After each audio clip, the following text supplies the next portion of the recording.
자, 오늘 첫 번째 앵커의 픽, 북한 관련 얘기 좀 해볼까 합니다. 우리에게도 잘 알려져 있죠. 현송월, 리선권, 김정은 국무위원장의 최측근으로도 알려졌는데 최근에 비리 때문에 이 북한 주민들 반발이 커지고 있다는 분석이 나왔습니다. 이거 좀 살펴보겠습니다. 미리수 기자, 이게 일본 언론에서 보도가 됐어요? 맞습니다. 북한의 대표 인기 가수 현송월, 한때 김정은 위원장의 애인이 아니냐 이런 썰도 제기가 됐었는데요. 맞아요. 최근 활동이 좀 뜸했습니다. 그런데 현송월이 북한의 부정부패, 이 뇌물비리 의혹의 중심 인물로 떠올랐습니다. 개인적으로 무역회사를 따로 운영하면서 외화를 따로 축적해왔다라는 이야기인데요. 네. 또 대학 동창이나 가수 시절의 동료들의 뒤를 봐주는 대가로 뇌물을 받아왔다라는 주장이 제기가 됐습니다. 하지만 이런 사실 당에서 알면서도 현송월이 김정은과 조금 특별한 관계임을 고려해서 모든 혐의를 덮고 있다, 묵인하고 있다 이런 주장까지 나왔습니다. 여기에 인민군 대령 출신 리선권도 부정부패 의혹이 제기가 됐습니다. 네. 친척이나 친구 가족을 좋은 조건으로 취업할 수 있게 해주는 대가로 또 외화를 받아서 개인 재산을 축적한 것으로 알려졌는데요. 근데 이 밖에도 뭐 평양과 원산 이런 지역에서 뭐 대학 입시에 뭔가 지원을 해준다던가 이 좋은 지역에 집을 이렇게 얻을 수 있도록 이런 걸 대주는 대가로 이렇게 뇌물을 받았다라는 의혹들이 제기가 됐습니다. 이런 보도 이 북한 외교관 출신의 남한 인사 고영환 부원장이 작성한 보고서를 바탕으로 인용이 됐는데요. 북한 간부 출신의 탈북민들의 증언이 인용이 됐다라고 합니다. 네. 이게 사실이라고 한다면 이 측근 비리 김정은 정권의 아킬레스건이 될 수도 있다 이런 분석이 나오고 있습니다. 자, 먼저 이 두 사람이 거론됐는데 먼저 현송월 부부장 한번 볼까요? 지난 평창 올림픽 당시에 국내에도 온 적이 있었죠. 현송월의 모습 저희가 모아봤는데 한번 볼까요? 보천보 전작단의 유명한 가수였던 현송월 가수가 앉아있는 것 같은데 예, 우리 이 기회에 유명한 현송월 가수의 노래를 듣는 것이 어떻습니까, 여러분? 아니 글쎄 날 보고 준맛한 철혈해요. 원수님께서 제일로 사랑하시는 우리 군대와 인민을 위하여 예술 창작 창조의 불길을 더욱 세차게 지펴 올리겠습니다. 만나게 돼서 반갑습니다. 저도 너무 반갑습니다. 네, 오늘 공연이 잘 된 것 같아요. 오늘 공연이 잘 된 것 같아서 기쁩니다.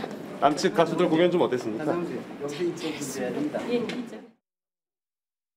김명민 최고위원. 이 현송월이 지금은 뭐 잘 안 보이는데 한때 김정은 지근거리에서 이렇게 수행하던 그런 모습들 많이 봤잖아요. 예. 근데 민 기자 설명이 만약에 맞다면 좀 당국에서도 김정은 때문에 이거 알고도 조사를 안 한다 뭐 이런 얘기도 있고 김정은이 이걸 알고도 묵인했을 가능성도 있을까요? 그럴 가능성도 상당히 있지 않겠습니까? 북한이 전체주의 사회 속에서 모든 정보를 사실 김정은에게 집중되고 있는 과정에 있기 때문에 그런 내용들을 모를 리 없었을 거라는 생각이 듭니다. 네. 우리가 지난번 판문점 선언 이후로 남북 간의 관계, 교류들이 넓어졌기 때문에 당시 문화행사를 했던 현송월 씨의 모습들을 잘 기억하고 있는데 맞아요. 그때도 김정은과 굉장히 밀착된 관계처럼 비춰졌기 때문에 북한 내에서도 유명 인사로 떠오르는 현송월에 대한 모습들을 모를 리 없을 텐데요. 지금 현재 북한의 인민들이 갖고 있는 경제, 난, 그리고 심지어 이 먹거리 문제까지 굉장히 심각한 생활고에 처해져 있는데 자신들의 이 부를 축적하기 위해서 불법 행위를 일삼았는데 이를 묵인했다라는 일들이 일파만파 퍼져나가게 된다면 가뜩이나 체제 유지에 대한 문제까지도 불거질 수 있지 않을까. 현재는 이제 일본 보도를 통해서 나왔기 때문에 그렇죠. 과연 북한 내부에서도 어느 정도까지 이 상황이 전해질지 궁금한 대목이 있습니다. 자, 그리고 리선권 부장, 우리 뭐 재벌 총수들에게 냉면이 목으로 넘어가느냐 이런 말로도 유명한데 당시 상황 한 번만 들어볼까요? 냉면집 사건인데요. 네, 부장, 지금 통전부장입니다. 북한의 통전부장이 이런 말 하면 되나? 모르겠네. 공식적인 자리에서 좀 웃겨요, 이 양반이. 자기가 글을 되게 잘 쓴다고 생각하는 사람이에요. 글을? 예, 말도 잘한다고 생각하는 사람이에요. 아, 예. 제가 볼 때 전혀 아니거든요. 예. 예, 이 양반이 기업인들하고 있는 상황에서 자기가 말로써 남측 인원들을 제압했다라는 느낌이 드는 허세끼로 이렇게 이야기를 하는 그런 분위기였어요. 실제 느낌은 이런 겁니다. 뭐 집불도 가진 것도 없으면서 뻥 치면서 막 분위기를 좌우하려는 그런 느낌에서 나온 말이에요. 그 몇몇 재벌 회장이 있었던 걸로 제가 기억하고 그 냉면 먹는데 거기 목구멍으로 넘어갑니까? 뭐 했던 거죠. 그죠? 예, 예. 전후 맥락은 그랬습니다. 그랬던 거군요. 승재 의원, 이 리성건 하면은 오랫동안 대남 업무 담당한 걸로 또 유명하잖아요. 네네. 사실 뭐 리성건에 대해서 조금 더 시청 여러분께 설명을 드리면 그 김정은 그 시대에서는 그 체제 하에서는 군사의 그 담당을 회담을 담당했었는데 김정은 체제가 들어오면서 이제 뭐 북한에 있는 우리가 흔히 말하는 국방위원회가 최고 권력 기구잖아요. 그렇죠. 그래서 정책국의 부국장 합니다. 그리고 국장까지 올라가요. 그리고 난 다음에 다시 조평통일이라 그래서 조국평화통일 위원회를 이끌어가는 사람이 되고 2018년에 어떻게 보면 남북 정상회담을 할 때예요. 네. 어떻게 보면 북한과 남한의 어떻게 대한민국과 북한의 관계가 굉장히 좋은 시절에 좋은 그 시점에 지금 저 사람이 나와서 뜬금없이 대한민국 정말 최고의 기업인에게 그 냉면을 먹으면서 목구멍으로 넘어간다는 이야기를 한다는 건 앞뒤 안 맞는 말이고 정말 맞아요. 허세에 쩔어 있는 모습이라고 저는 생각합니다. 적어도 대한민국 대통령이 그 가 있는 입장에 그 사람들에게 그런 이야기 한다는 거는 거기에 찬물기 얻는 것밖에 안 되는 저런 사람이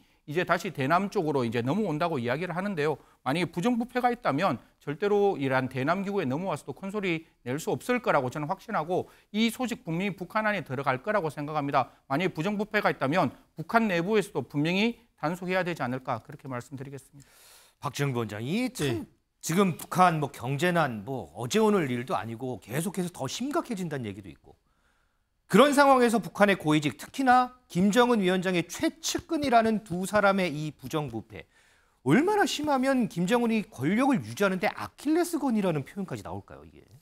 근데 이제 북한의 고위공직자들의 부정부패는 뭐 하루 이틀 이야기가 아닙니다. 뭐 많이 들었죠, 맞아요. 광범위하게 퍼져 있는 이야기인데요. 그건 왜냐하면 이제 독재 정권이고 독재 정권의 독재자와의 사적 관계의 깊이 거기에 따라서 권력 서열이 조용해지기 때문에 독재자한테만 충성하면 되는 거 아니겠습니까? 우리 독재자와 간신의 관계를 흔히 벌거벗은 임금님과 그것에 대해서 벌거벗지 않았다라고 옹호하는 신하들로 비유를 합니다. 그럼 신하가 그 외부에 가가지고는요 막 큰 소리 치면서 임금님한테는 쓴소리 전혀 안 합니다. 그 이유가 뭐겠습니까? 본인도 이득을 취하기 위해서 그런 거 아니겠습니까? 네. 저는 이 북한 사회가 독재 관계이기 때문에 그런 일들이 횡행하다고 생각되고요. 이 부분들은 우리가 대한민국에서 정치하면서도 한번 타산지석으로 삼아야 되지 않을까 그런 생각이 듭니다. 알겠습니다.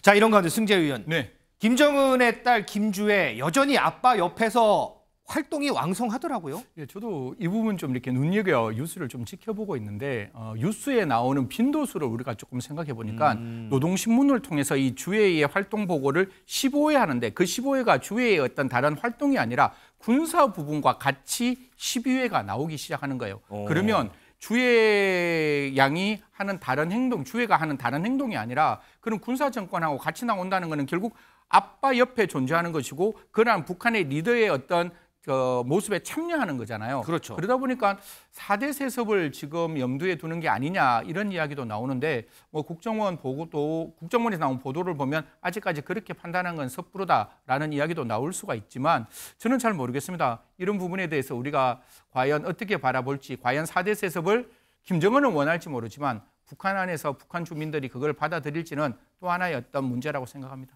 자, 그래서 이 김주애가 등장할 때마다 과연 김정은의 후계자냐 아니냐 갑론을박도 많고 분석도 참 많습니다.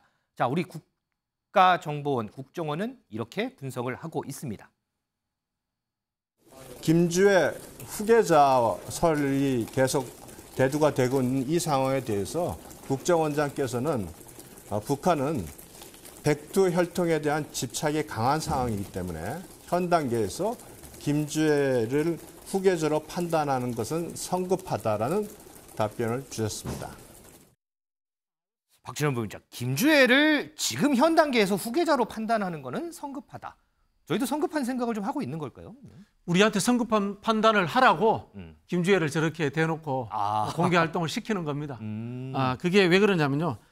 북한은 말씀하신 것처럼 이제 백두혈통에 의해서 이제 수령관이 지배하는 국가입니다. 그런 부분에 있어서 이 김주애라는 우리 젊은 분이 의미 있게 뭐 후계자처럼 보일 수 있습니다만은 북한은 또 한편으로 보면은 유교적 봉건 국가라는 이야기를 비판을 받기도 합니다. 네네. 그 이야기는 뭐냐면 남녀 평등이 제대로 안 이루어져 있다는 뜻입니다. 우리가 조선 시대 보면은 공주가 첫 번째 공주라도 왕권을 계승하지 못하잖아요. 그랬죠, 예, 그런 부분에 있어서 분명히 북한 사회가 갖고 있는 한계점은 존재하고 있습니다. 그럼에도 불구하고 김주애 씨를 저렇게 밖으로 드러내놓고 하는 것은 우리가 후계자라는 사람이 존재한다라는 것을 보여줌으로 인해서 정권의 안정성을 높이려고 하는 하나의 계산된 측면이 있다. 저는 그렇게 해석합니다.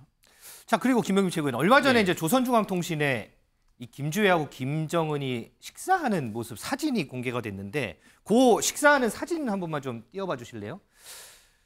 이게 지금 당시에 그 아빠하고 이제 딸하고 같이 앉아서 식사하는 모습인데 지금 북한도 후쿠시마 오염수 때문에 일본에 대해서 연일 비판이 나오는 상황이거든요. 그런데 이 테이블 위에 하나가 이제 올려져 있는데 이걸 확대해 봤더니 이게 소금통이에요. 근데 이게 일본어가 써 있고 뭐 일본에서 유명한 소금통이라고 하더라고요. 이렇게 후쿠시마 오염수 가지고 국가에서는 일본을 비판하고 그런데 최고 권력자 집안은 일본산 소금을 먹고 이거 좀 앞뒤 안 맞다 이런 얘기 많았거든요. 이게. 말과 행동이 따로 노는 전형적인 모습을 보여주게 된 것이죠. 요즘 뭐 카메라 기술이 워낙 좋기 때문에 확대해서 보았던 내용들이 틀릴 거라고 생각하지는 않습니다. 이제 김정은 같은 경우에는 어린 시절 스위스 유학을 또 하지 않았습니까? 네. 그래서 본인이 가장 대척점에서 적대시하고 있는 국가가 바로 미국일 텐데요. 김정은의 집무실에 한때 보였던 컴퓨터를 보게 되면 미국산 애플 컴퓨터가 맞아요, 보였던 때도 있기 때문에 본인이 지향하고 또 좋아하고 있는 일들과 본인이 지키면서 적대시하고 있는 국가의 모습들 이런 것들이 다 다르게 나타나는 것이죠. 그러니까 북한 내에서도 많은 인민들이 대한민국에 대한 문화, 예술, 음악 이런 것들을 다 좋아하는 상태지만 이걸 어거지로 누르려고 하는 모습들이 계속해서 나타나고 있기 때문에 네. 언제까지 저 같은 독재 정권의 체제가 이어질 수 있겠는가라고 하는 모습들이 바로 저런 이 하나의 양념통 작은 부분입니다만은 김정은 정권 체제의 모순에 대해서 시종일관 같은 모습들이 보도될 거라고 생각합니다. 야, 이 작은 부분으로 김정은 정권에 대한 모순에 대해서 평가를 하셨습니다. 자, 그리고 김정은하고 푸틴 러시아 대통령 정상회담 가능성이 제기가 됐어요. 네, 만약에 아마 제기된다면 2019년에 진행하고 이제 4년 만에 다시 진행되는 건데 뉴욕타임즈에서 이런 이야기를 합니다. 저도 이제 이 대학교는 좀 알고 있는데 블라디보스톡의 극동연방대학교에서 네. 동방경제포럼이라는 걸 개최합니다. 그게 10일부터 13일까지 개최하는데 북한이 만들어진 그 정권 수립 75주년이 9월 9일이에요. 그래서 참석하는 과정 속에서 푸틴과 만날 수 있는 가능성이 있지 않느냐라고 이제 이야기하는데 백그라운드를 좀 설명드리면 그러면 저 김정은이 예를 들어 블라디보스톡에 가면 어떤 그 경호단들이 갈 거잖아요. 한 네. 20여 명이 블라디보스톡에 갔대요. 저 기차 타고. 그리고 가고 난 다음에 이 사람들이 돌아오는 게 아니라 비행기 타고 다시 러시아로 갔다는 거예요. 그러면 우리도 그렇잖아요. 어떤 VIP가 가면 그 뒤에 따라와서 어떤 행동을 하는 경호진들이 앞에 먼저 가서 이렇게 들여다보는 모습이 있잖아요. 맞아요. 그래서 그런 모습들이 좀 진지하게 나타나고 있는 게 아닌가라는 게 먼저 백그라운드고 두 번째는 서로 간의 니즈가 맞아요. 뭔가 하면 푸틴 대통령의 입장에서는 지금 전쟁 중에 굉장히 소모전으로 지금 만들어지고 있잖아요. 맞아요. 그래서 재래식 무기를 좀 누가 줬으면 좋겠는데 이게 북한이 좀 지원했으면 좋겠다는 게 내심 필요한 내용입니다. 뿐만 아니라 북한의 입장에서는 지금 미사일을 쏘고 있는데 가장 중요한 게 핵 잠수함이에요. 이게 왜냐하면 잠수함은 들어갔다 2달, 석 달 만에 올라오면 아무런 그 답이 없거든요. 그렇죠. 들어가서 끝까지 바닷속에 있을 수 있는 건 핵 잠수함인데 그 기술만 가지고 오면 SLBM을 쏘는 게 굉장히 효과적이죠. 그래서 잠수함에 대한 어떤 효과, 그다음에 어떤 첨단 기술뿐만 아니라 식량 지원 같은 걸 받을 수 있으니까 두 사람의 니즈가 맞으니까 9월 9일 전후에 지금 혹시 정상회담이 있지 않을까 그런 이야기를 하고 있는데요. 미국에서는 굉장히 반대하고 있습니다. 과연 이런 행동을 한다는 게 과연 북한의 국익과 소련의 국익과 맞을 수 있는지 그런 이야기를 하고 있습니다. 자, 우리가 앞서 이제 김정은 최측근의 부정부패 관련한 얘기를 해봤는데 만약 이게 맞다면, 이게 사실이라면 저희가 뭐 북한 소식을 실시간으로 속속들이 바로바로 알 수는 없지만 이 사건들이 과연 김정은이 체제를 유지하는 데 어떠한 결과로 귀결될지 이 부분도 상당히 조금 궁금해지는 대목입니다.